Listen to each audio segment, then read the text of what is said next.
চলে যাওয়া মানেই বিদায় নয়, কিছু বিদায় থেকে যাওয়ার চেয়েও চিরন্তন। তারই যেন প্রমাণ আপসীন নেত্রী ও mother of democracy Begum Khaleda Zia. লাখো মানুষের অশ্রু আর কান্নায় সাবেক প্রধানমন্ত্রী ও বিএনপি চেয়ারপারসন বেগম খালেদা জিয়ার জানাজা যেন ধর্ম বর্ণ নির্বিশেষে একাকার হয়ে যাওয়ার একটি মুহূর্ত। বিকেল ৩টা ৩ রাজধানীর মানিক মিয়া অ্যাভিনিউতে এই জানাজা অনুষ্ঠিত হয়। জানাজার নামাজে ইমামতি করেন জাতীয় মসজিদ বায়তুল মোকাররমের খতিব মুফতি আব্দুল মালেক। আর বোধহয় আর অল্প কিছু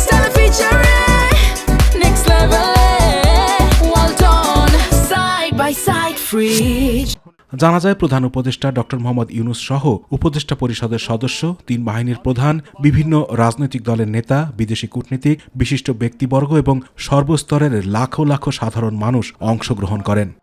আমাদের নামাজ হবে।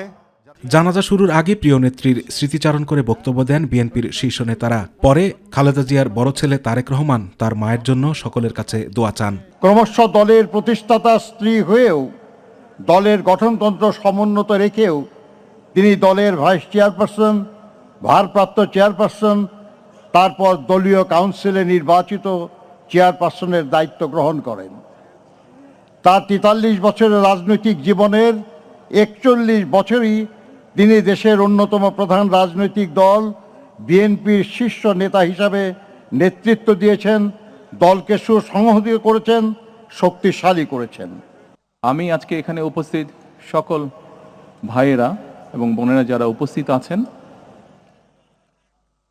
মরহুমা বেগম খালেদা জিয়া জীবিত থাকাকালীন অবস্থায় যদি আপনাদের কারো কাছ থেকে কোনো ঋণ নিয়ে থাকেন, দয়া করে আমার সাথে যোগাযোগ করবেন, আমি সেটি পরিশোধের ব্যবস্থা করব ইনশাআল্লাহ। একই সাথে উনি জীবিত থাকাকালীন অবস্থায় ওনার কোনো ব্যবহারে, ওনার কোনো কথায় যদি কেউ আঘাত পেয়ে থাকেন, তাহলে মরহুমার পক্ষ থেকে আমি আপনাদের কাছে ক্ষমা প্রার্থী। দোয়া করবেন আল্লাহ তাআলা যাতে ওনাকে বেহেশত দান করেন।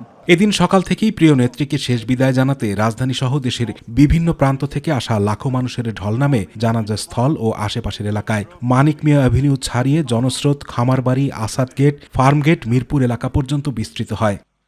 আল্লাহু আকবার। আসসালামু আলাইকুম ওয়া রাহমাতুল্লাহ। আসসালামু আলাইকুম ওয়া রাহমাতুল্লাহ।